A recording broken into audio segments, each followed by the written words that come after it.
Okay, this is your evaluation exercise. And what we're going to be doing is sort of purposefully throwing you into the deep end of the pool a little bit so we can kind of see where everybody's at with character animation. We know we have folks with some experience with character. We know we have some folks without any experience with character. So this is a chance for us to see kind of the range of skills that you all are bringing to the table. So we've got a little scene set up for you here, and let's do a little RAM preview and take a look at what we have.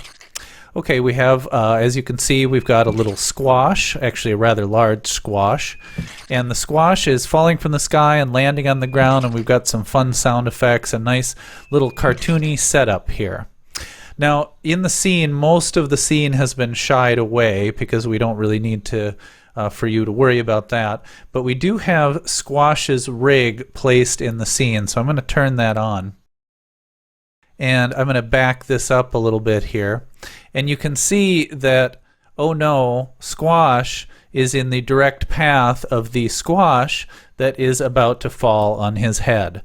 So your assignment is to get Squash out of the way. He needs to dodge that squash. The vegetable squash, that is. So however you get Squash out of the way is entirely up to you. He could jump out of the way, he could run, he could walk, he could step, he could slide. It's completely up to you how you get Squash out from under the squash, okay? So we've got the scene set up here for you, and inside the squash rig here, we've got a more complete rig that I want to give you guys a tour through. So let's switch our screen over here and have a look at this more full rig now. So again, in the first lesson, we had stripped the rig down a little bit. Again, for this evaluation exercise, we're kind of dumping you into the deep end of the pool, and we're giving you a fully fledged rig. Now, I want to say that despite the fact that this rig has a lot of fun capabilities to it, this is still a very simple rig and a very simple character, but we're sort of working you guys up step by step. So we've already talked about the cog, and this character has that same cog control with the squash and stretch slider. And we've talked about the feet, but we have some new controls now that we can talk about. I'll start with the eyes here. The eye control allows us to aim the eyes and look the eyes around a little bit. Now this character really just has very simple eyes, and it doesn't work very good to push this very far, but if you keep it kind of relatively in the vicinity of his little cheeks here, you can get some nice sense of the character looking up, down, and around. There's also a kind of a blink control. It's a little bit of a combination of a blink control and a squash and stretch. It really ultimately is just a squash and stretch control on the little round eyeballs, as you can see. But if you turn it down to -100, it's a passable blink, and if you animated it just shutting and opening, you'd get a decent little blink animation. But I left the ability for it to stretch as well, so that you could potentially do little pops with the eyes to make little takes. And we'll talk about things like takes and so forth later on. So that's our basic eye control. Then we have the hand controls, and they are identical again like the feet, so we'll just look at one of these. The hand controls have quite a few more controls on them, and we're only going to talk about a few of these here, but just to kind of cover the basics. The hands work very much like the feet do. You click and drag, you hold down the W key to rotate, and they have these arms have stretchiness to them as well. The arm has a visibility checkbox. That's how we were able to shut those arms off in the previous exercises. Obviously, we're going to leave those on for this. The shoulder position allows us to pose the shoulder, and you can see there by adjusting the position values on this shoulder, I can move the shoulder around on his body. Now I want you to use this fairly sparingly, but it is an important control. The shoulder on a human and on most animals is an incredibly flexible joint. And if you sit in your chair right now watching this video and move your shoulder around, you'll see that it has a very, very wide range of movement. The shoulder is very important for creating expressions with characters as well, because the relationship of the head and the neck to the shoulders is a very expressive one. But we also need to be able to pose the shoulders, particularly for these silly characters, because of their big giant head bodies. And because of their big giant head bodies, in order to get these arms to move around and pose comfortably, we really need to have some control over the shoulders. So that shoulder position control is there for that. Then we have a finger and a thumb rotation. Now, this character doesn't have much in the way of fingers, sort of like just little mitten hands, but you can open and close those a little bit and get a little bit of movement there, and there's also some thumb rotation as well. I don't recommend getting too much into this in beginning stages.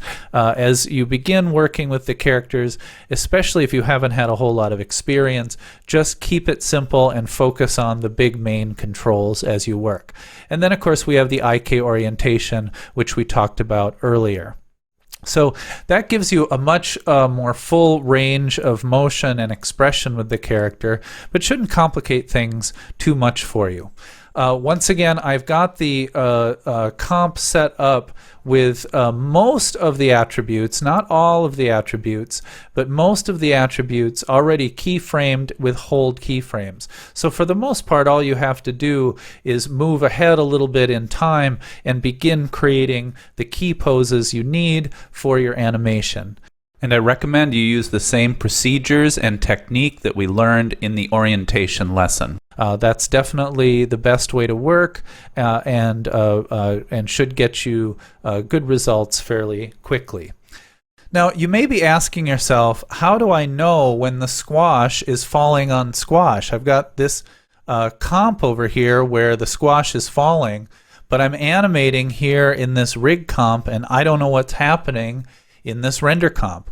Well, there's a couple ways you can approach this. I'm going to show you one really nice trick that is a great way to work, but I'll also show you kind of another way to approach it. So this kind of workflow is fairly easy and productive for you. So what we're going to do is we're going to create a second composition window. So what I'm going to do is I'm going to go up here to the composition window pull down menu, and I'm just going to select new comp viewer. Now I want to make sure I'm in my render comp, that I'm in the comp that I'm going to render from here. And I'm going to go new comp viewer. And what that's going to do is that's going to create a locked composition viewer of that same composition. But it's significant that it is locked as opposed to unlocked. That means that as I switch from timeline to timeline, the locked window does not change. So now I can animate in the window above here, and I can see the result in the timeline, in the composition window below. So that way I can see exactly when the squash is going to hit squash, and I can sync my keyframes up perfectly. So this is a great method. Although it does take up some screen real estate, this is definitely one that it helps to have two monitors rather than one. This is such a simple animation that we can probably get away with something even a little bit simpler. So I'm going to recommend this. Go up under New Layer and just create a new null. And I'm just going to quick color this gray so I distinguish it from my controllers.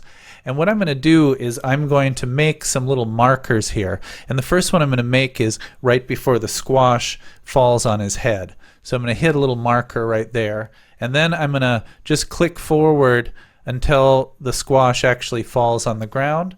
And I'm going to add a little marker to that position as well. Now, if I wanted to, I could even double click on these markers, and I could write little notes to myself if I needed to.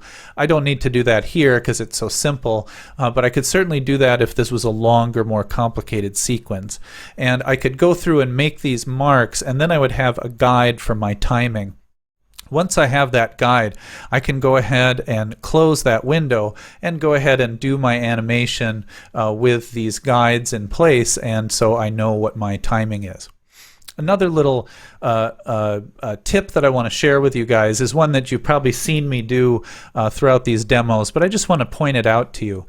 Using the U key is incredibly useful for doing character animation because we have to deal with so many attributes. And it's another reason why I put keyframes all on frame 0, all with holds. Because now I can very, very easily select all my frames, select all of my controllers, close them up, select all again, hit the U key again, and it immediately pops up all of the attributes that have keyframes on them, which means, boom, there's all of the attributes I need to create my animation. Now, if I add an attribute that I haven't keyframed yet, I want to make sure and add it to frame 0 to kind of continue this process. But this means that I'm immediately looking at everything I need to look at.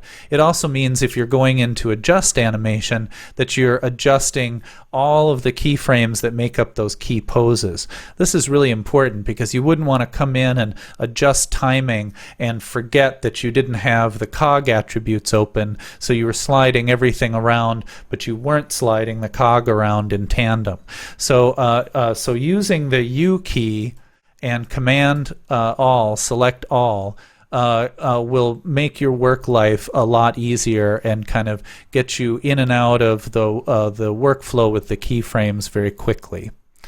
So good luck with this first exercise. Once you've completed the short animation, we've blocked it out to about a 3-second piece, but we've given you a little bit of room at the beginning and the end if you wanted to go start a little earlier or go a little bit later. But you basically got about 3 seconds to work with here to get squash out of the way. And once you're finished, you want to go ahead and render and turn those in as per the instructions on the portal. So good luck and have fun animating Squash and making sure that he doesn't get squished.